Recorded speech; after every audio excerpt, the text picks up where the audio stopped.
Good afternoon, and welcome to our third and final news conference on Hurricane Helene. We know parts of Florida are truly hurting today. Here to give an update on how Orange County fared is Orange County Mayor Jerry L. Demings. All right, thank you, Jane. Thank you to all of you for once again joining us. As we come to today, this will be our final briefing regarding Hurricane Helene. The circumstances at this time indicate that there have been no major damage and there have been no reported deaths at this time in Orange County related to this storm. That's relatively good news, I think, for our community.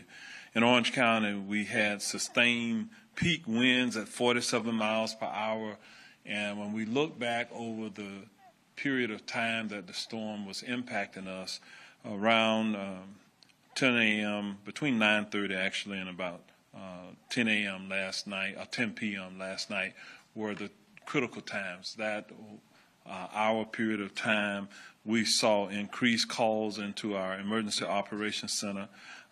Most of those calls were related to trees and wires down. Our Orange County Fire Rescue Department responded out, and even this morning, as daybreak came, they went out and did their wind chill surveys and saw really minimal damage throughout the county. What they did observe were a number of trees down throughout the county, and there was no major structural damage that we saw at that time. In terms of our shelters, we fared relatively well there. The 3 shelters that we opened closed at 10 a.m. this morning. Our shelters at the West Orange Recreation Center and at the Goldenrod Center serviced approximately 15 persons with special needs. We felt that we should open those shelters because those individuals were calling for special assistance, and even though the numbers were low, we wanted to make certain that we took care of all of those who had a specific need within our community. Our general shelters, however, at Barnett Park, we saw over 160 persons who were in the shelter. 101 of those individuals indicated that they were homeless, so they needed a place to go to get out of the weather. Also, Orange County government resumed normal operations today, along with the 9th Judicial Circuit, the courts, and all of the constitutional offices here within Orange County were back open today for full business. Links returned to its normal operations, and just to provide a recap on everything that has happened in these last few days, you may recall that we opened 6 different sandbag locations within our county on Tuesday and Wednesday. We distributed some 32,000+ sandbags over that 2-day period of time, and that equated to approximately 3,200 different households. The busiest location for sandbags was our newest location at Barnett Park, and at Barnett Park alone, we distributed some 11,500 sandbags. In terms of our county-wide focus, we pre-storm wanted to make certain that where we could avoid the potential for any flooding, that we would take appropriate precautions. And we went out and we lowered the lake levels and various other water body levels throughout the county. That means that our pre-storm planning was sufficient because we really did not see any flooding whatsoever. Now, we do realize that we had low rainfall during this weather phenomena, and we were blessed in that way, but we certainly saw a number of trees that came down.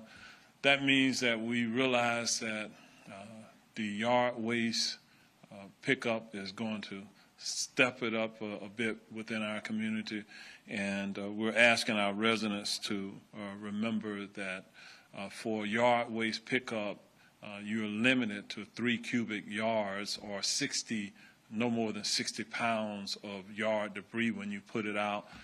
You may have to therefore put it out if you have more than that over a series of days for us to pick it up.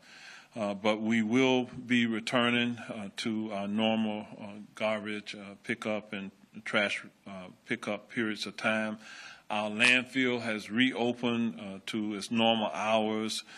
Customers who did not receive their garbage or recycling or yard waste pickup yesterday, remember that tomorrow, Saturday, we will pick up those items. So we ask that you follow your customary procedures within your neighborhoods to put the trash out tomorrow if you missed it on Thursday in unincorporated Orange County. Unincorporated Orange County is what we're talking about.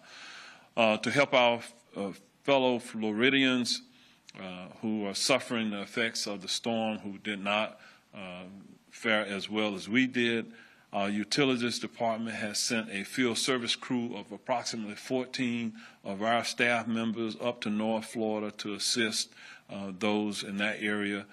The crews include electricians, mechanics, technicians, and along with, we sent some generators with them to assist with those impacted areas.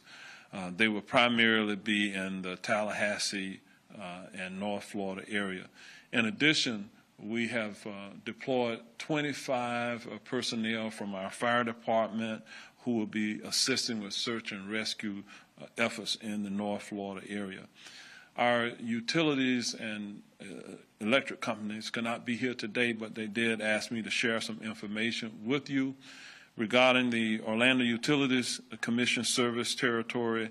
They reported that at the height of the storm over time, they had a total of 22,300 plus customers who lost power. So we did have some impact in our community in terms of power outages. In addition, as of 1 p.m., electric service, however, had been restored to the majority of those customers. OUC encourages its customers to exercise caution as they do venture out. They told me to remind our community that down power lines and other electrical equipment can be hidden in debris and standing water. Duke Energy said at the height of the storm, they had over 12,500 customers who experienced outages in Orange County, with the highest area of impact being in the west side of Orange County. Duke Energy crews are working to restore the service, and most of the service at this point has been restored here within Orange County. So that's the overall recap that we have from Orange County regarding our response.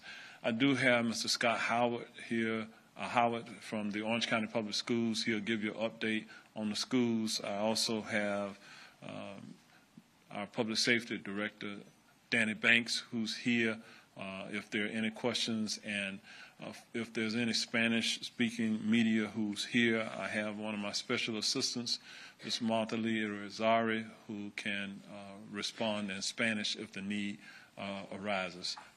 We also have Commissioner Gomez Cordero, who has joined us. Commissioner, you can come on up with us. She is fluent in Spanish as well, so if you have any difficult questions, we will defer all of them to Commissioner Gomez Cordero. So with that, Scott Howard.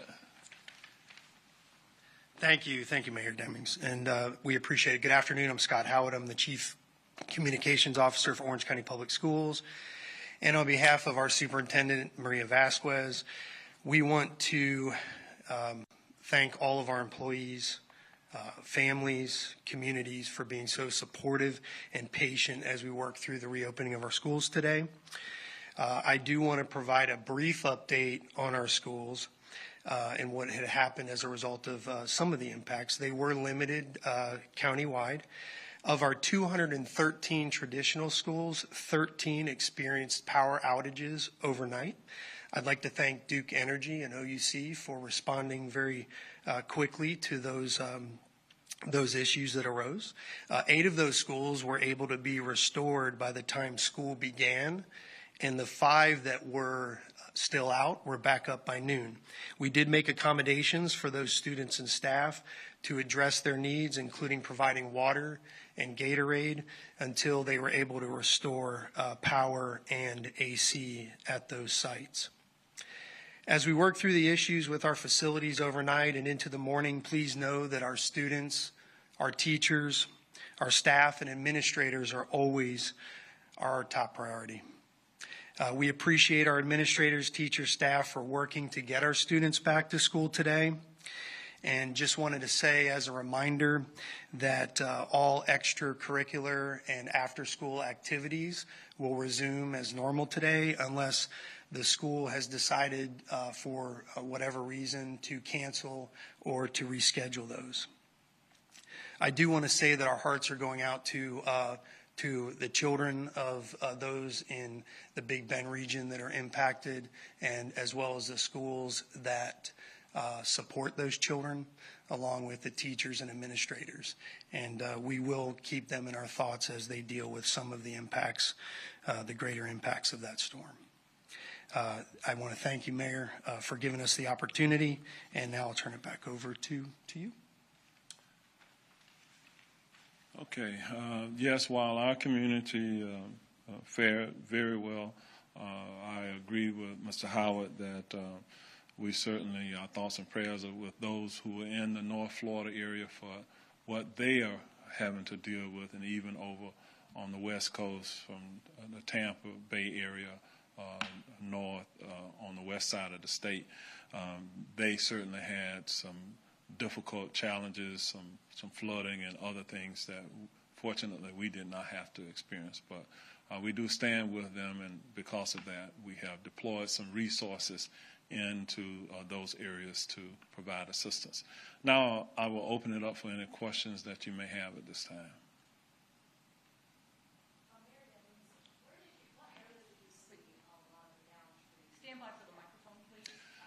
The question is what area that we see many of the downed trees. It was really throughout the county, but more specifically, most of what we saw was in the western area of the county because, of course, the west side of the state, the western portion of the county was took more of, I think, the high wind estimates. The area where we actually saw the highest sustained winds was at the Orlando International Airport. For whatever reason, it seems like it's always at the airport. But we saw sustained winds of up to 47 miles per hour. We saw wind gusts. I think the highest wind gust we saw was in the western area at about 67 miles per hour. Okay. Other questions? Yes, hi. The traffic light came down in the Washington Street and Magnolia Avenue. Do you know if that was fixed, if that was part of the winds effect? I'm aware of it. That was in the city of Orlando, and they had reported out that crews had responded, and they believed that they were going to have that repaired today. So it may very well already be repaired. I'm not certain.